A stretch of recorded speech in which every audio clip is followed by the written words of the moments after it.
9 of the fantasy basketball season, and he has a few centers I would add this week. The first guy, Marvin Bagley III of the Sacramento Kings. So right here, Bagley, he's definitely playing better basketball since Alvin Gentry has taken over as the head coach of the Sacramento Kings. On the season, 7.8 points a game, 6.3 rebounds, 48% from the field. But the last few weeks here for Bagley, 10.2 points a game, 7.6 rebounds, and 48% from the field. So right here, I know he doesn't really block shots.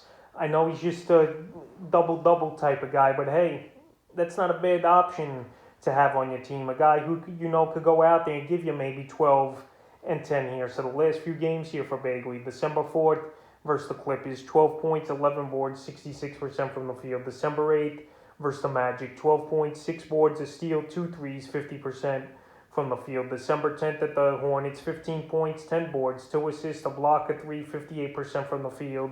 And December 11th at Cleveland, 7 points, 7 boards, a block, 30% from the field. So right here, in 2 of the last 4 games, he's had a double-double, is Bagley. And that's what he's going to give fantasy owners. He's not going to be that flashy off the page or his stats, but he could be definitely a good contributor and a guy who could be consistent at giving you the double-double. So right now, he did get added in 16% of fantasy leagues over the last few weeks, but he's still available in 72% of leagues. The next thing I looked at this week's Javale McGee of the Phoenix Suns. So McGee, he's been on and off this head list throughout the season so far this year. On the season, 10.5 points a game, 7.3 rebounds, a block a game, and 65% from the field. So he's another guy. He's going to give you rebounding.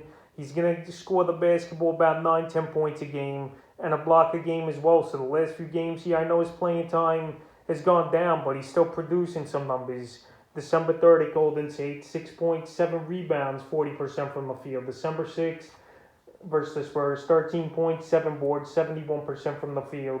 And December 10th versus Boston, a huge game with expanded minutes, 21 points, 15 boards, 2 assists, 2 blocks, a 3, and 56% from the field. So Ayton, he's been banged up and ill as well. So right now, obviously, McGee's going to step in and get playing time here for this Phoenix Sun team. And he had the big 21 and 15.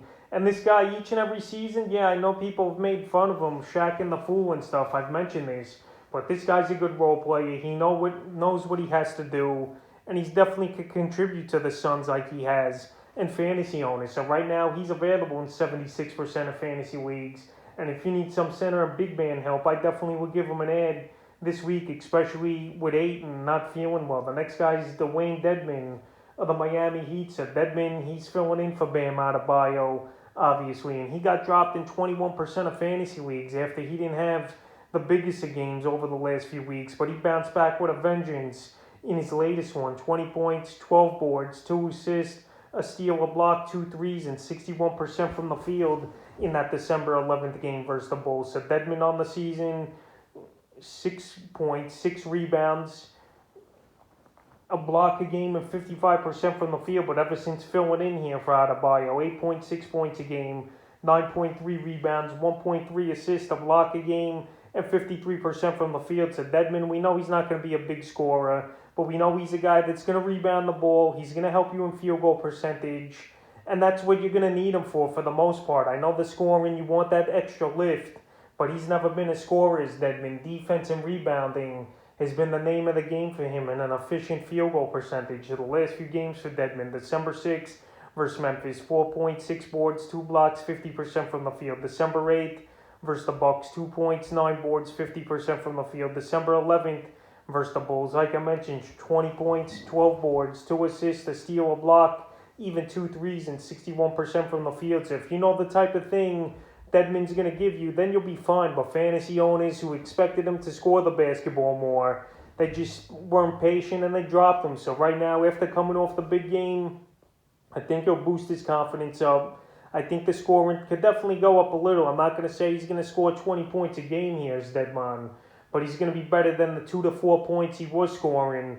And I think he'll get going a little for this Heat team. And right now, he's available in 71% of fantasy leagues here as Dedmon. And I definitely will give him an ad this week. And it's Chris Boucher of the Toronto Raptors. So Boucher, he's been off the radar this season, but the last couple weeks here, he's starting to get things going once again. On the season, 6.8 points a game, 4.3 rebounds, 40% from the field. But the last couple weeks, 10.2 points a game, 5 rebounds, 1.2 blocks, and 47% from the field here for Boucher. So the Raptors, we know it's been a struggle for the most part this season, but they have won 3 out of the last 4 games. December 2nd versus Milwaukee, 6 points, 2 rebounds, a block, 33% from the field. December 5th versus the Washington Wizards, 14 points, 6 boards, an assist, 71% from the field. December 8th versus the Thunder, 11 points, 7 boards, 2 blocks, 44% from the field.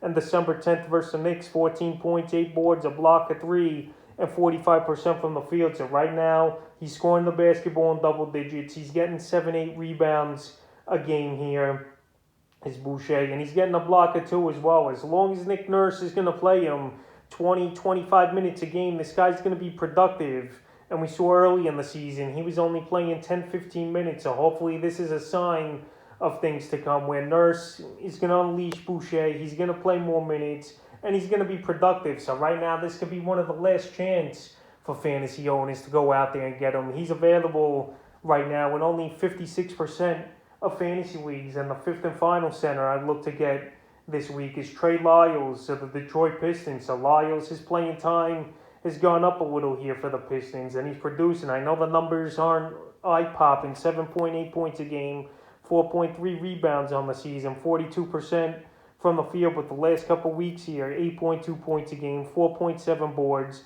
a 3 a game, and 47% from the field. So Lyles, the same thing like Boucher with Lyles. He's just got to play more. The last few games for him, December 6th versus the Thunder, 5.6 boards, a 3, 28% from the field. December 8th versus the Wizards, 4 points, 6 boards, and assists, 20% from the field.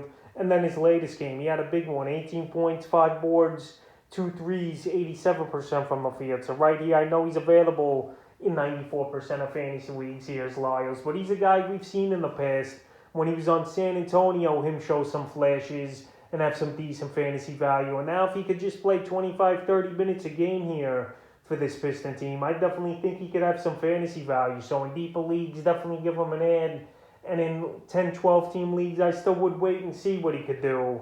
But right here, not many options on the wire this week at center. So if you need an option, I got Trey Lyles as one. So that's a few centers I'd look to add here for week 9 of the fantasy basketball season.